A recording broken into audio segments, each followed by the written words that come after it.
Medianoche. Medianoche. Medianoche. Medianoche. Medianoche. Medianoche. Medianoche. Podcast.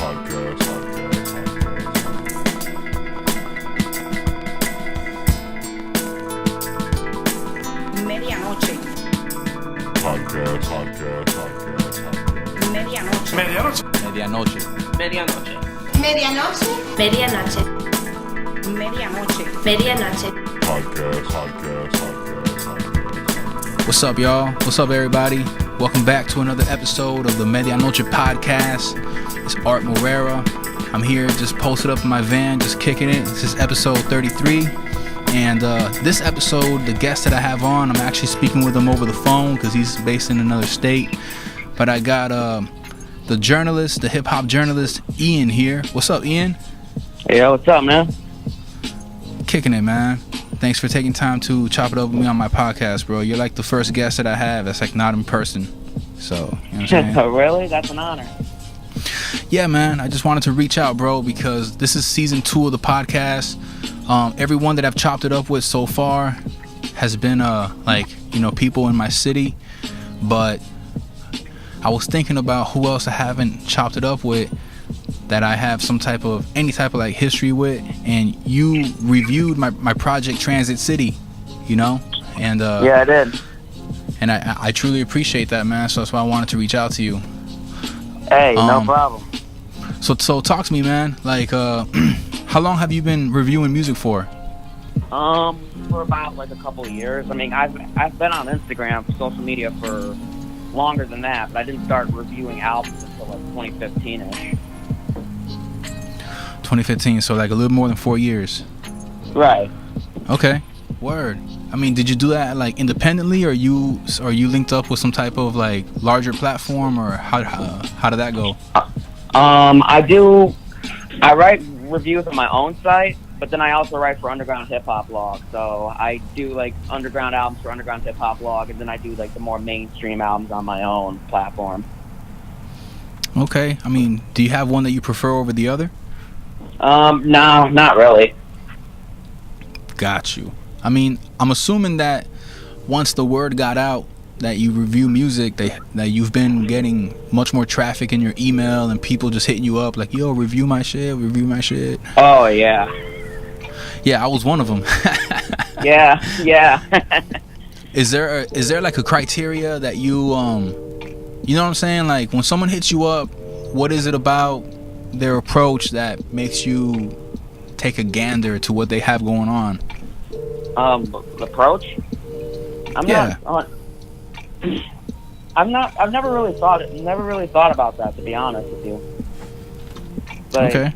I don't know. Like, it just my criteria just depends, really. Like, if it's like more lyrical, like it depends on really what kind, like the style. You know what I mean?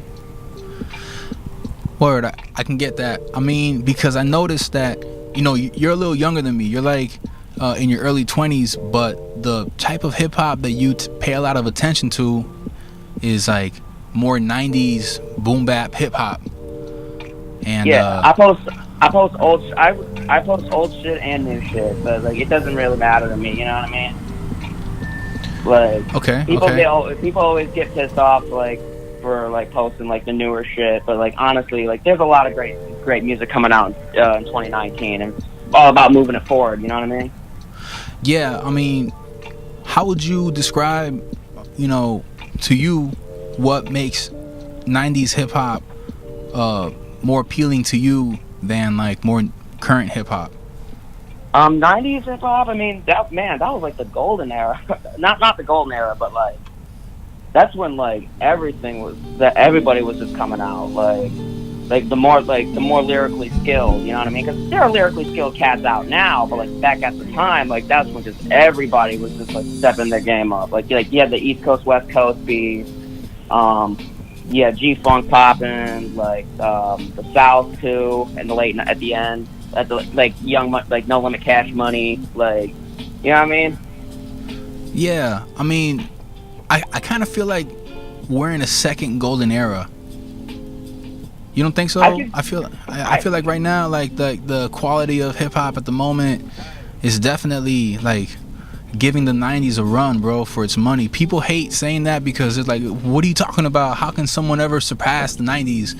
But we're supposed to be progressing, bro. And like, I do feel like right now hip hop is like doing just as good as it was in the 90s. Absolutely, I feel the same way.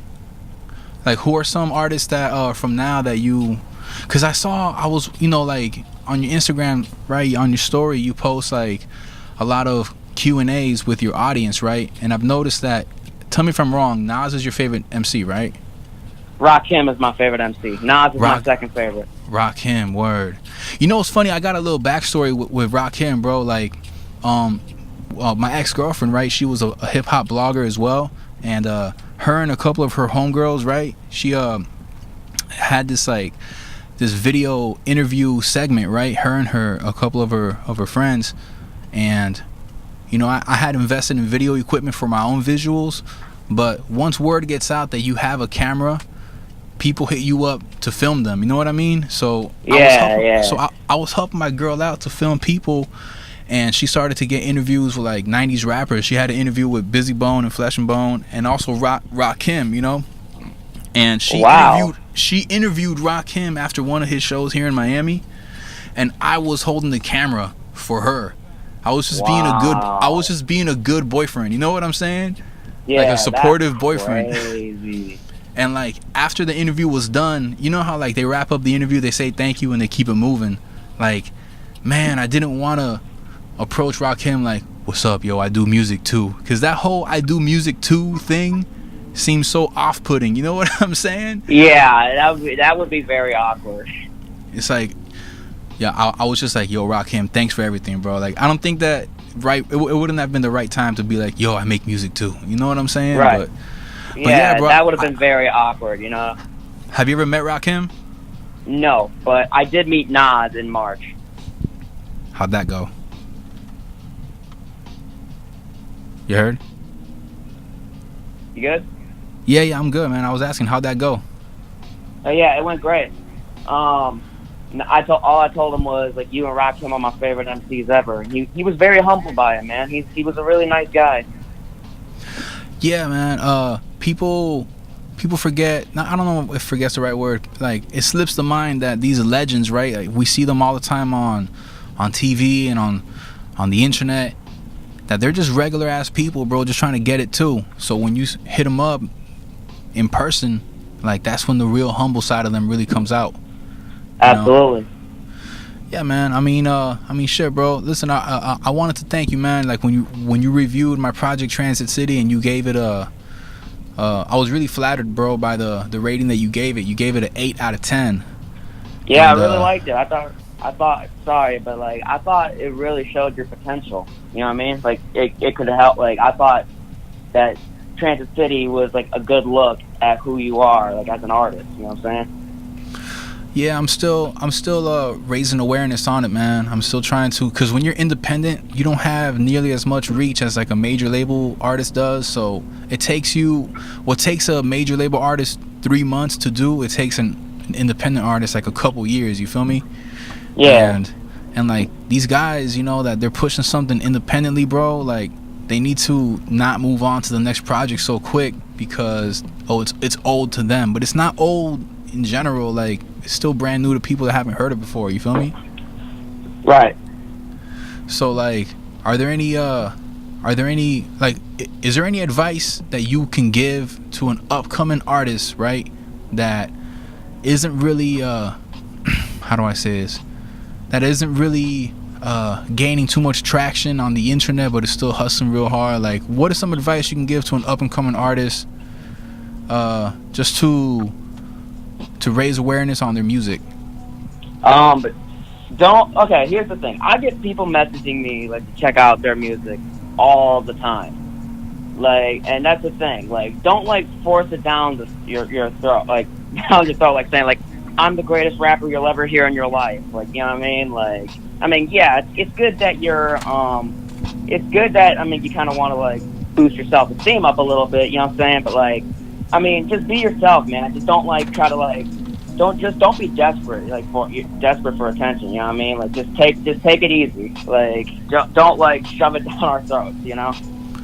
Yeah, that's one thing that I notice a lot, man. That you know, man, I've been pushing my music for a little minute, and I noticed that when you approach somebody that you don't know or that doesn't know you, and the first thing that I say is, "Yo, I make music," that's very off-putting. Like, if you don't mention that you do music at all, you just kind of chop it up with them like a regular ass person, and then they later on discover that you make music, that's when they really embrace you. You know what I'm saying? Like, Yeah. have you ever been to South by Southwest or like by or A3C? No. Nah, you never been to any of those music conventions? I'm not gonna front, bro. Me neither. I've never been to any of them. I got people here in Miami that every year they're like, "Yo, what's up? Who wants to do a caravan to South by Southwest? We're gonna mob them, and Miami's in the house." And I just always felt like that was a little funny. Like, I don't know if I want to be in a sea of rappers, you know? Yeah. And I'm straight. Like, I'd rather just bump into somebody like in a I don't know, a bar or something, and chop it up with them, and then that little one-on-one interaction is a lot more resonating than just you stand there and pass out your flyers to people walking by you. You know what I'm saying? There's no impression there, you know? Yeah. Like, do you have any stories of any interactions that you've had with rappers before they kind of blew up, and then like they became successful? Yeah, like then they became successful. You have any run-ins on any up-and-coming artists? Not really. Like, I've never really had, like, I mean, I've met a lot of people, but I've never met anybody, like, before they blew up, you know what I mean? Because they were already kind of, like, getting it. Because, like, everybody I pretty much met, like, already has themselves, like, established, you know? Okay, word. You know, it's funny, man, like, I chop it up with you online, but I don't really know you like that. So, these questions that I'm asking you is, like, mad, like, shot in the dark, you feel me? So... Yeah, so, hey, I get it, man. I get it. Yeah, I mean, but talk to me, man. Like, what are some goals that you have, bro? Like, for this year, any plans you have, any projects or anything you're working on? Right now, I'm still working on reviews for my site, Underground Hip Hop Blog. I thought about I've been thinking about like starting up like selling T-shirts and shit with like my profile picture on it. You know, because I thought that'd be a really cool idea. But I also thought about like, I mean, I had a podcast of my own, but I mean, I did like a couple episodes of it, but I'm thinking about like restarting that like at some point in the future. I just have to wait for the right time, you know. Is there a reason why you stopped doing it? Because I don't know, like it's a long story, but I don't want to get too deep into it. It's all good. Yeah, it's a bit complicated to explain. Well, look, man, like I'm happy to hear that you're gonna start again, man. Like, I'm really not a fan of stories of quitting. You know what I'm saying? People, man, especially like people that I grew up with, that they made music at one point in time, and then they just decided to quit. That's so disheartening, bro. Like, I hate hearing stories about quitting, bro. Like, fuck, I really don't like that, man. I'm just gonna start up. Sorry to cut you off, but like. Yeah, I'm gonna start it up. I'm thinking about starting up again soon. I just have to when I feel the time is right. Yeah, I hear you. And the profile picture on Instagram is your logo, correct? Yes. Okay, yeah, word. That's what's up, man. Get that brand out there, bro. I mean, like undergroundhiphopblog.com. Like, what are your thoughts on like the blog, like the status of just blogs in general in hip hop at the moment? Underground Hip Hop Blog, man. Those are the homies, man. Like. Word up! Like, I think they're like one of my favorite hip hop websites to go to. You know what I mean? Like, for interviews, reviews, and shit. So like, it's an honor to be writing for them. Well, you know, I remember, man. Like, for a while there was these people that was like selling like directories. You feel me? Like, you know, you pay $50 and you get 500 emails of 500 people in the industry, and then you start doing these little pitch emails to every single one of them, like, what's up, my name is Art Morera, I'm a hip-hop artist from Miami, and I want to send you a song for you to listen to. And, you know, I remember, man, like, I'm not gonna front, some of them were cool and receptive to it. Other ones were like, how did you get my email? You know what I'm saying? Yeah, So- I feel you. So it's like what would you say is the best approach for somebody to hit you up? Like, how, if you had to explain like your preferred method of people approaching you to do some type of business with you, like, what would that be?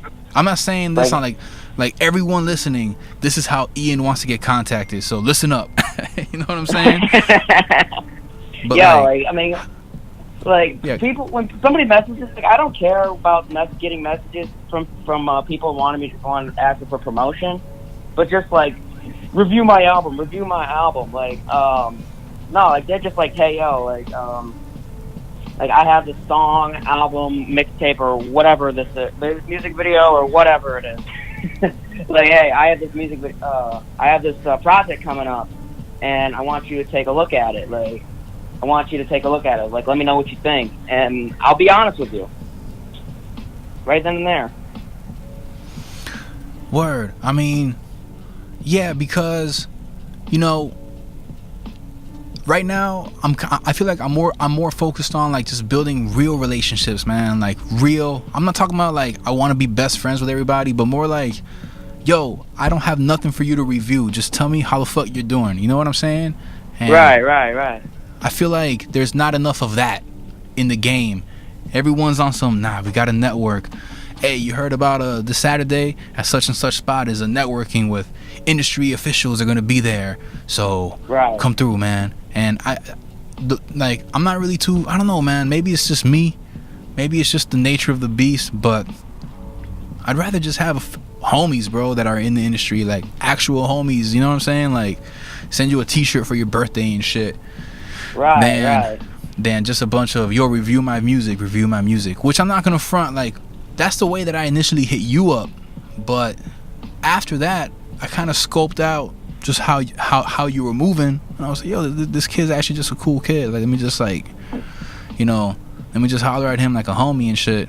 And I'll tune into your live and you'll have these like these Q&As with the people that rock with you, and I can appreciate how the open-ended discussion of like who would you like to see work together, you know what I'm saying? Like, shit like that is dope, man. I remember I had mentioned to you like I would like to see some like Aesop Rock get produced by Mike Shinoda. You remember that? Yeah, that would be, and that actually happened with like Mike Shinoda remix. I think he remixed the song that Aesop did with Homeboy Sandman. For real? Damn, I did not know that. Yeah, it happened. Like, I remember when Aesop and Homeboy Sandman were like coming out with these Lice EPs. Yeah, nice. Yeah. Yeah, like Mike Shinoda, he remixed one of the songs. Like, I don't remember exactly the name of it, but it's available on SoundCloud. I did not know that, man. I always wanted to work with Mike Shinoda, man. Shit. Oh yeah, man! Like, I loved Linkin Park. I loved Linkin Park as a kid, like especially their first two albums, Hybrid Theory and Meteora. Yeah, man. Fucking Linkin Park, bro. I feel like Linkin Park were so ahead because nowadays people are creating hybrids of a bunch of genres, like fucking what's his kid's name, Lil Nas X with country and trap. You know, like all these are hybrids of genres, and Linkin Park has been on that. Yeah, Linkin man. Park was to me like I think they're one of the greatest nu metal bands of all time. Even though their later stuff has been inconsistent, but I mean, I still have a lot of respect for them, and I still have a lot of memories listening to the music. Rest in peace to Chester Bennington, by the way. Man, rest in peace, Chester Bennington, bro. I was really hurt by that, man. Like, I feel like in the last 2 years, people that I was really rocked with have just been, damn, bro. Like when Mac Miller passed away, and now Nipsey Hussle and Chester Bennington, like, damn, that was a lot, John bro. Singleton passed away recently. Yeah, man. Shit. Like, I was hurt when Mac Miller, Nipsey Hussle, Chester Bennington. I was hurt, like, when I heard about the news. Like, I was just like, what the fuck, man? Like, Yeah, bro, for real, man. Me. Like, look, like when cats like in the underground, like when Lil Peep passed away, I saw that hit a lot of people, but that didn't really like affect me personally because I wasn't into his music. Same thing with XXXTentacion, but like it's so crazy how when someone dies, like that's what really settles in on the person's impact on their music. You start looking at their interviews, like they're like, damn, bro, these people were really on whatever tip they were on. You know, like Right, like I noticed like, how Mac. My bad. It's funny because we're over the phone, and I noticed that over the phone it's like a lot easier to unintentionally cut each other off. My bad. But Yeah, no, go ahead, like you were Lil Peep and XXXTentacion, I'm with you on that. Like their music was like a bit too like melodramatic and edgy for my taste. But I know like a lot of people. I know a few people who like really love both of their work, so I can respect that. Yeah, me too, man. I mean, you know, I'm not gonna front. The only thing that I'm not crazy about XXXTentacion's like the impact that he had is when people were trying to compare him to Tupac. Like, oh, this is this generation's Tupac. Like that shit be hella annoying, bro. Yeah, I'm not gonna lie. Annoying. I really disagree with that. I feel like Nipsey Hussle is much more of this generation's Tupac than anyone else. Like you look at what Nipsey Hussle was doing even outside of the music, like his philanthropy, like he reminds me a lot more of. And shit. Yeah, man, he reminds me a lot more of a Tupac, man. Like that shit is crazy. Like gangs are being united because of this. Isn't that wild? Yeah, I remember seeing the video of like the Bloods and Crips like marching down his store. I was like, damn, that's crazy. I don't think that I've ever seen that. I don't have any recollection of like that happening ever. So it's just wild, man. And look, not for nothing, bro, but like, you know, I'm from Florida, right? I'm from Miami, Florida, and right. I feel like the artists that are representing Florida, like the big artists that are representing Florida, I kind of wish that they would move a little better, bro. Like especially Kodak Black, like. Someone needs to talk to Kodak, bro, because the shit that he be doing, like, it's crazy because, like, he actually raps. If you listen to, if you read the lyrics, he's actually rapping. Right. You know, like, I like some of Kodak's music myself, like Tunnel Vision, Calling My Spirit, ZZ. I like a lot. Like he got some good songs, but I mean, yeah, I think someone really needs to like. Settle down with them and have a talk with them. You know what I mean? Like, yo, you need to get your shit together. You need to get your shit together, man. Have you ever been to Miami? Yes, I went to Miami in 2017. Word, man. Yeah, man, you need to come back out here, bro. That way I could if I'm in town while you're in town, bro, I can kind of like show you around like some dope hip hop spots and shit. Like, have you ever had Cuban food? Have you ever had what?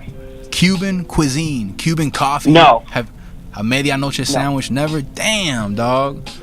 Like that's crazy, bro. Like Miami is more Caribbean than it is American. You feel me? Yeah. Like, what was your business down here when you were down here? If you don't mind my asking. It was just I was there for like a week. Like it was like the last week of 2017. It was just like for a Christmas getaway. Christmas getaway, damn. Like because it was like 10 degrees. Like the winters here in Michigan are brutal. So like I was just like, I need to get out. I'm not dealing with this right now. I went on a plane and went to Miami for like a week just to get some of that, you know, just to get like some of that nice weather, you know. Yeah, you know, I'm not gonna front, bro. Like when we look at the Christmas specials of like TV shows and shit. You know, the Simpsons Christmas special and this and that, and everyone puts all the Christmas lights all over their house and the snowman and all these things. Like none of that happens in Miami anymore, bro. Like it already doesn't get cold, but now I barely even see any Christmas lights at all. Like the Christmas spirit is like absent, you know? Like yeah, I can believe that. Yeah, it's weird, bro. I don't know, man. I kind of, you know, I used to have a long beard, like a really long white beard, and man, I even considered like getting a Santa suit and just spreading the Christmas spirit and like maybe doing a toy drive or something, bro, and like, you giving toys away for kids and shit. And I don't know, man. Like, how many months out of the year does it snow over there in Michigan? I'd say for sometimes it usually varies. Like, the snow pretty much just ended like a month ago, and it started like in I think November. Like, sometimes you'll get snow in like late November. You know what I mean? So like November, December, January, February, March, April, like 5 or 6 months at least. Damn, that's wild. I'm actually looking forward to leaving Miami, bro, and going back to traveling, bro. You know what I'm saying? Like, have you ever thought about like going on tour with an artist or doing some type of like frequent traveling to do something with your journalism or anything like that? I have. I actually want to travel across the United States myself, man. Like, I've been to a lot of places with this, with my platform. Like, hell, like, I was in Los Angeles for a week, like, in a couple of years back, and that was incredible. Yeah, man. I mean, even just to travel, just to see things, bro. Like, it's so important, man. Like traveling across the country, it doesn't even cost that much, man. People quantify driving across the country like it's like, oh, I gotta save up for a whole year. No, you don't, bro. Like, it's like $300 or $400 in gas. Like, that's it. You know what I'm saying? Like, maybe some hotels here and there, but roughing it out, like sleeping in a hostel or just like crashing in your car and having a gym membership, all that shit, it's like it just builds for an even better story. You know what I'm saying? Absolutely. Like, if there was a place that you can go to that you haven't been to yet, like in America, like, what is it? There are three places that I have in mind: Houston, Texas, Boston, Massachusetts, and Las Vegas, Nevada. And why is that? Like why those places? Houston, like, I've always been a fan. Like, I've always loved like the Texas hip hop scene. You know what I mean? Like UGK, Ghetto Boys, Devin the Dude, that kind of shit. So I think it'd be kind of cool to go to Texas. And when you go to Texas, are you gonna like consider like maybe, man, if I was in Houston, Texas, that's where Paul Wall's from, right? Paul Wall, yep, him too. Yeah. Are you thinking about getting some grills too? No. Maybe just like one tooth. You get one tooth grilled, and then you just lean on a post and flip a quarter while people walk by you and shit. Jesus Christ. Nah, I'm not getting the grills. That's not for me. Word. I've been thinking about getting grills, man. I'm not gonna lie. I've been playing with that idea, like just getting some gold or some shit. It's a Miami thing. Like, people just get solid gold grills, and I mean, Trick Daddy has permanent, so you can imagine what his teeth are like under there. But I've been thinking about getting some golds, man. Not gonna front. Hey, do you watch Drink Champs? You watch Drink Champs with Nori and EFN? I love Drink Champs. Yeah, man. I love Drink Champs. I know you got EFN on a podcast earlier. Yeah, I did. I had EFN's the homie, bro. He's a Miami legend, bro. When if you ever come down here, while I'm here, I'll try to see if I could set something up, man. Like, maybe like take you to introduce you to EFN, because this is the thing about EFN, bro. And this is kind of like also why I wanted to hit you up, because I feel like journalism and hip hop right now is definitely okay. Look, back in the 90s, right, when we only had MTV, BET, VH1, The Box, and then you had The Source and Double XL, right? Yeah. And everybody in all hip hop, they only read the 1 or 2 articles about an album a month in advance before the album came out, and it kind of like preps you for the album. Whereas now everyone proclaims to be a verified opinion on music, right? Yeah. Especially on Twitter. All it takes is just somebody somewhere to say something that they don't like about the album, and you'd be surprised how many retweets and shit that can get, right? Yeah. So like, you're a hip hop journalist, and you actually you're pretty concise with things, because I could imagine like you got a lot of work to do, so you want to say how you feel about the song but not be over drawn out with it. But like, what are your thoughts on journalism in hip hop today? Journalism and hip hop today. I mean, agree. I definitely agree with what you're saying. Like, it's not as what it's used to. And like nowadays, you can just go on a review and on YouTube. But like, especially there are a lot of reviewers on YouTube nowadays. But like, I don't know. Like, I just like that's just my preferred style. Like just to type it online on a website and everything. Because you know what I mean? Because like again, like kind of like to bring that kind of bring that back. You know. Like, do you have any favorite journalists that you grew up kind of like looking up to? Journalists, not. I mean, there is a YouTube reviewer that inspired me to write reviews, but that's just really it, honestly. And who's that? Anthony Fantano, The Needle Drop. Ah, The Needle Drop, man, for sure. The melon head.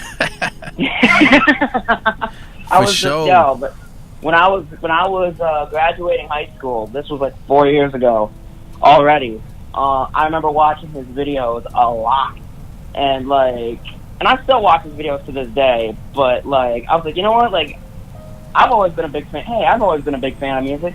Why don't I give this a shot? So I started writing my own reviews right then and there. You know what I like about Anthony Fantano, bro? Like, as big as he is, he still actually like writes back to people that hit him up, man. Like, yeah, you know, I've hit him up a couple times, like, yo, what's up with this, what's up with that, and yo, like when he writes back, it's crazy how people's interaction with you makes them like you can appreciate what they do more because they allow themselves to be accessible. Yeah, you know what I'm saying? Like his interview, his review of To Pimp a Butterfly, it's like, you know what's funny? That review makes you like the album more. You know what I'm saying? Yeah. But that's one of my favorites of his. But then also, you know that what's this guy's name, bro? It was like the worst album of 2016. Damn. Like, you see Anthony Fantano like in a fucking tank Corey top, like, Feldman. Yes, yo, like that review, he's stressed out the whole time listening to it, and that shit was so funny. I've seen that whole video like maybe 3 times, bro. It's like an hour of you see like Anthony Fantano like contemplating. Dog and Corey Feldman. Bro, it's so funny, man. It is hilarious. Yeah, man. Yeah. Shout out to Anthony Fantano, bro. He's fucking super dope, man. What about are you a fan of like Hot 97 or like maybe Sway in the Morning? Do you watch these like video broadcasts on like these radio stations? Every now and I mean not every day, but I mean I do like every once in a while. I feel like people are too diversive, bro. Like they just want to like okay, Ebro says something that people aren't fucking with, and that's it. Everyone needs to cancel Hot 97. And man, Ebro, bro.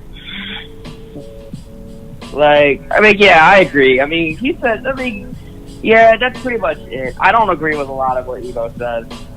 But the thing is that like I could still rock with somebody if I don't agree with something they say, bro. Like this whole cancel culture shit, where it's like, it's annoying. It is, man. Like, well, what the fuck, bro? Like, just fucking chill. Let people be who they are, man. You know what I'm saying? Like, I still rock with Kanye heavy, even though I don't agree with. Me too. Yeah, me man, too. it's okay. I mean, look, I get that he acts. I mean, he's not the best. He's not like the coolest person ever. To say that is. But okay, like he's done a lot for hip hop. He's made a lot of impact on people. If you don't believe me, listen to College Dropout, 808s and Late Registration, 808s and Heartbreak, My Beautiful Dark Twisted Fantasy. Like, those albums had a lot of impact on hip hop. Just everything, bro. Not even just his music, but just like even fashion or like his approach on like being a person. Like, right. I feel like Kanye West, people value Kanye West so high that he walks out on the Make America Great Again hat, and their whole world is destroyed.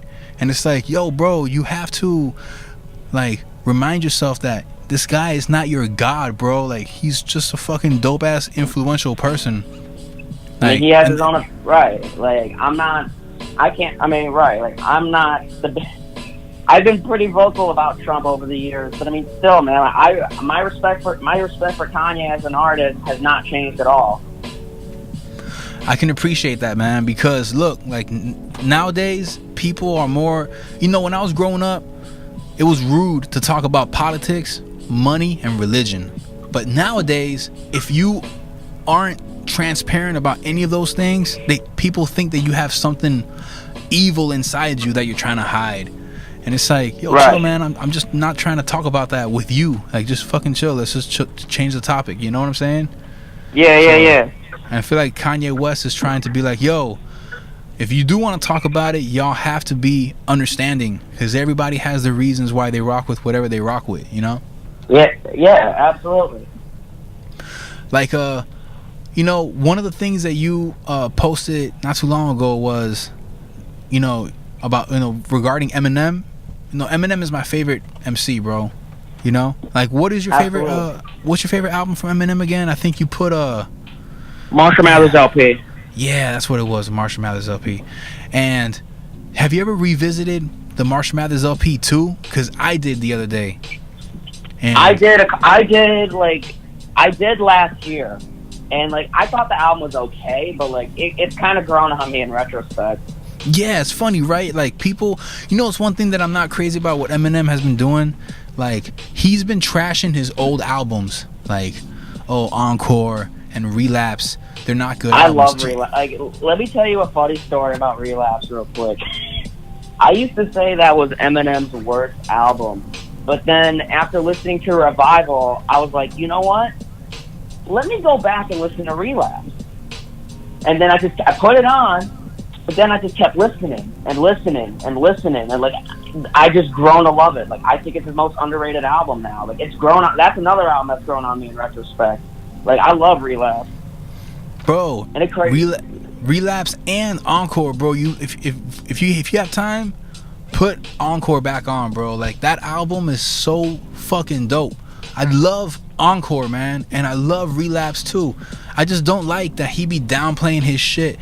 Like, you know how Jay-Z, when Jay-Z speaks on his discography, in any interview he does, right, they'll ask him about, what are your top 5 favorite albums of his, and he speaks on all his albums like they're super good. And then right, I remember a few years ago he ranked his discography from best to worst. Yeah, like, exactly. He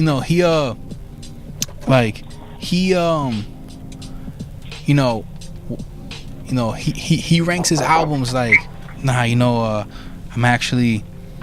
I'm considering the Black Album to kind of wrestle with Black Album, whatever. But like, I think Eminem needs to start doing that more, bro. He needs to be more like, yo, listen, man, all my shit is fucking crazy. Like, you know what I'm saying? Like, yeah. It feels like every single time that I go on the internet, people are like celebrating some anniversary of a Wu-Tang album or Illmatic. Like, they're obsessed with Illmatic, and it's like Nas has other fucking good albums too, bro. Like, why don't we spread the love? It was written, God's Son. Yeah, it was written, God's Son. Like, Nas has some great. I even like that album he did with Kanye. People say that was his worst album, but like no, like. This is like to me, Nas' worst album is Nostradamus. Like, Nasir to me was like, I mean, it was short. It was like 7 tracks. But I mean, he and Kanye sounded good together. I think that Nas sounds best with like Primo. You know? They were supposed to do an album together, but it hasn't happened to this day. I heard he's doing an album with Swizz. His next album can be produced by Swizz Beatz. What are your thoughts on that? I'm cool with it. I mean, even though Summer on Smash is one of Nas' most awkward songs, I mean, I got love for Swizz Beatz though. I think he's a great producer. I just feel like certain people sound best with other people. Like with Eminem needs to work with Dr. Dre, bro. Like, Rick Rubin, I get it. For the Beastie Boys formula, I get it. But like, Eminem and look, I love Rick Rubin. I mean, but like those beats he sounded at, like those rap rock beats that he gave Eminem for Revival, they sounded like they were made for like the license, like they were made during the License to Ill sessions. You know what I mean? Like he was like looking for, like they were in the studio together, and Rick Rubin like pulled up. He was like, "Hey, look, I found these old beats I made that weren't used for License to Ill. You want them?" Like, you know? Yeah, it's just like, and like I get it. You feel me? Like Beastie Boys. He loves the Beastie Boys. Like Yes, with the yes. Kamikaze. You know, I get it. Like the whole approach of being like, you know what, you know, I want to fill this void that the Beastie Boys had, and I get it. And you know, I feel like he did a great job at it. I feel like he probably did a better job at that than any other rapper probably could. But still, Eminem, like the formula of Eminem is Dr. Dre, you know, and He and it's Dre not- were perfect for each other.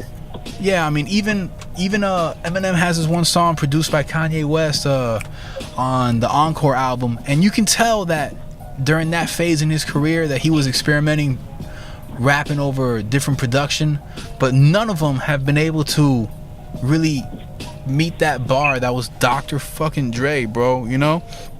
So Exactly. Dre to me is the Quincy Jones of hip hop. Like he and Eminem are perfect for each other. I agree, bro. I mean, what are your thoughts on? You know what's funny? I have this theory, right? I feel like every artist that was working under Dre became controversial. You got first was Snoop, right? And then after Eminem. that was Eminem, then 50, then The Game, and now Kendrick. And all of them called people out by the name.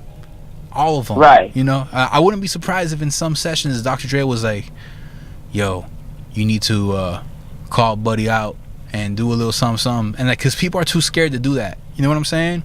But, Yeah. But everybody that seems to be working with Dre was not afraid of calling people out by names. Exactly. Yeah, man. I mean, do you feel like white rappers today? You know, you got like the Action Bronson, Mac Miller, Yellow Wolf. Do you feel like all these guys, no matter how hard they try, that they're just like different versions of Eminem, like kind of like modifications? To a degree, I feel like there are some white rappers who try to be the next Eminem. Case in point, Machine Gun Kelly. Like I'm not a fan of Machine Gun Kelly because I think like he tried like to like NF too. Like I feel like to an extent, but I mean like Action Bronson, Yellow Wolf, like they all stick out. Ritz, like they all stick out in their own ways to me. I feel like Mac Miller was a very psychedelic approach. I feel like Mac Miller was like if Eminem was on acid all the time, but not violent, you know? And He was supposed to have an EP with Madlib. yeah, I saw that, man. Like, and Madlib, there was like rumors, there was shit like flying around, and then Madlib was just like, nah, I'm not releasing it anytime soon. If ever. I remember walking into a studio and there was some people that had some unreleased Nas tracks when I was like, this was like 10 years ago. And Oh yeah, Nas is known for his unreleased shit. yeah, I mean, do you feel like it's okay to release some music from people after they die if the music was like done? It's not like it was incomplete music. It was completed music. They just never put it together in a body of work. Like, should the world hear that? I have mixed feelings on posthumous music, and let me give you an example of good and bad, like of what I'm talking about. Like Sean Price's Imperious Rex, great album. Like that was a posthumous album that I kind of felt like, you know, was kind of pieced together solidly, like, you know what I mean. And then you have XXX Tentacion's Skins, which was just pretty much just thrown together. You know what I mean? Yeah, or maybe like not an album, but like songs. You know, I feel like if you're gonna put out somebody's posthumous work, like maybe just a song here or there, like one song. You know, so there's no commitment on like a theme of a or like a track listing or nothing like that, but just like one song at a time. I can't be mad at that. You know, because Right. the thing is like if I'm working on music, right, man, I have so much unreleased music that the only reason why I haven't released it yet is because I'm still pushing my current shit. But if I die, I would still like the world to hear this fucking music that I worked on. You know what I'm saying? Absolutely. I need to like put it in my will, like my password to my hard drive and shit. What's up with the are you in the loop of the local hip hop scene where you're from? Local hip hop scene? Yeah, man. Like I fuck with a lot of local shit right now, man. Like Middle Finger Music, like they're on the rise. They're a label from Detroit that's like on the rise right now. Okay. Shout out to Middle Finger Music, man. Y'all building a powerhouse, bro. What do you think? What do you think an up and coming artist needs, bro, to like really make a buzz? Like as far as like what do you feel like is the checklist that they need? A checklist to me, like of rappers coming up. Like yeah. Like let's say it depends.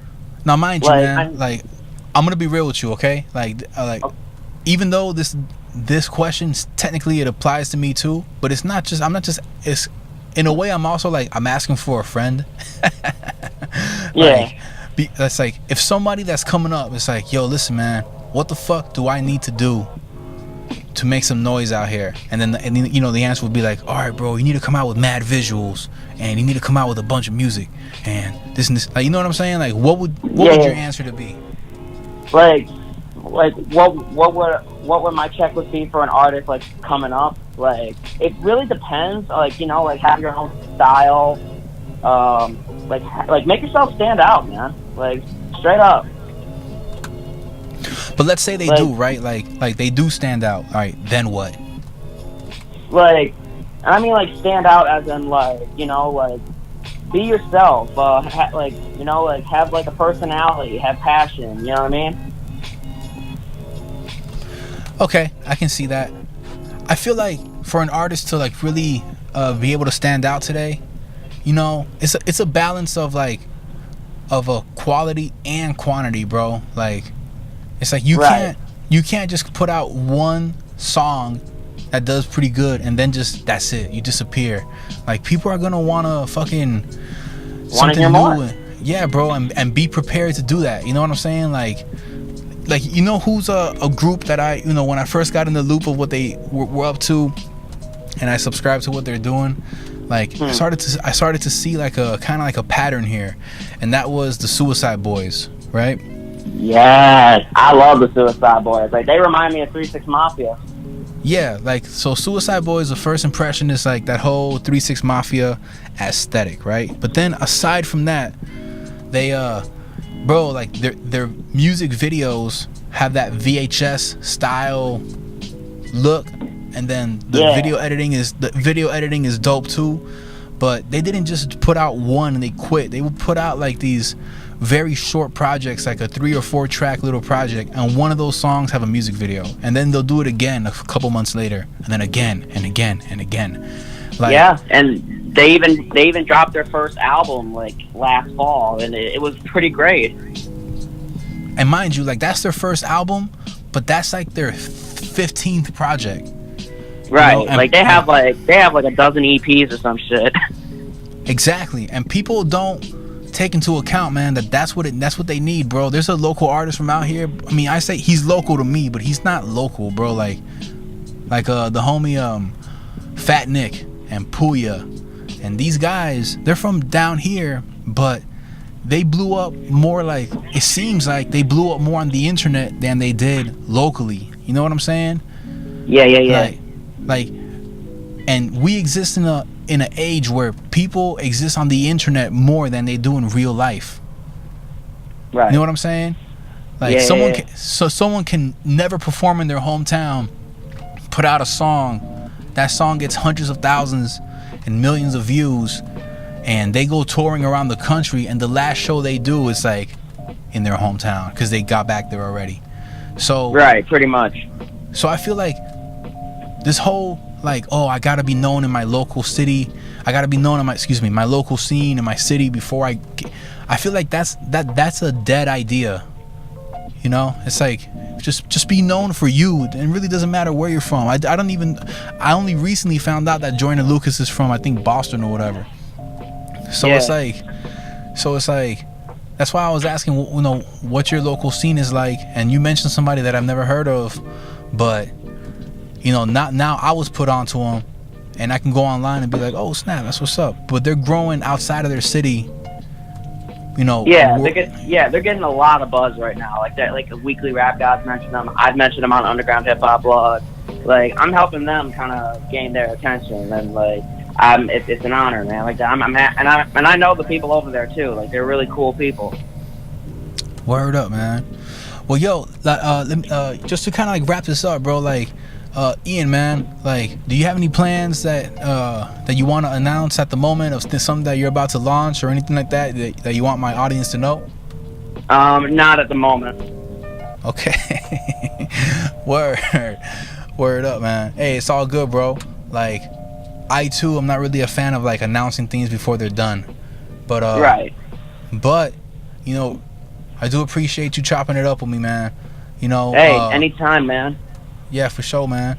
I guess before we head out here, your Instagram, I think is LegendsWill _NeverDie, correct?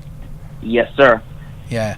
I mean, if anybody's interested in reading some quality, you know, some quality write-ups, bro, check out my man Ian, bro, for Underground Hip Hop Blog.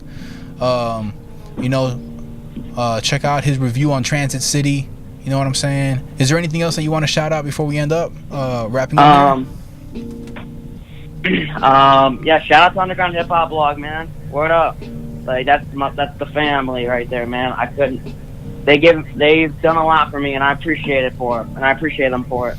And what is your platform called again?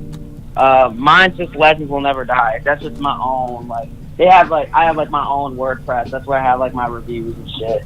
Okay, Legends Will Never Die, for sure. You know, my bad, bro. I feel like I have to apologize to you because I reference Underground Hip Hop Blog, but that's not you. You work with them, but you're doing your own thing, and that's Legends Will Never Die. Yes, that's my own. Yeah, I'm helping their platform, but I'm kind of building my own. Okay, I stand corrected. My bad, bro. For sure. Hey, you good, man? Yeah, nah, for sure. It's all good, man. Well, yo, on that note, bro, I think that we're gonna wrap up, man.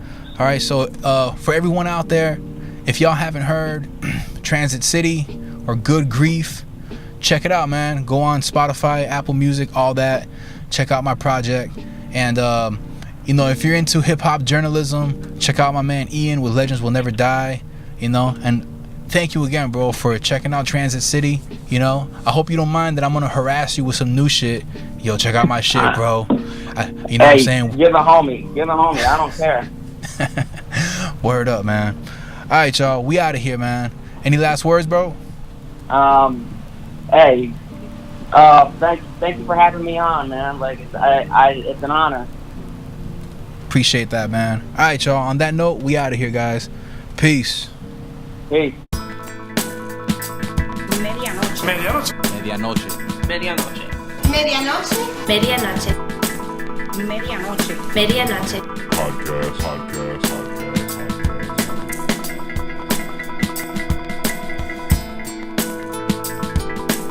Medianoche. Medianoche. Medianoche. Medianoche. Medianoche. Medianoche. Medianoche. Podcast.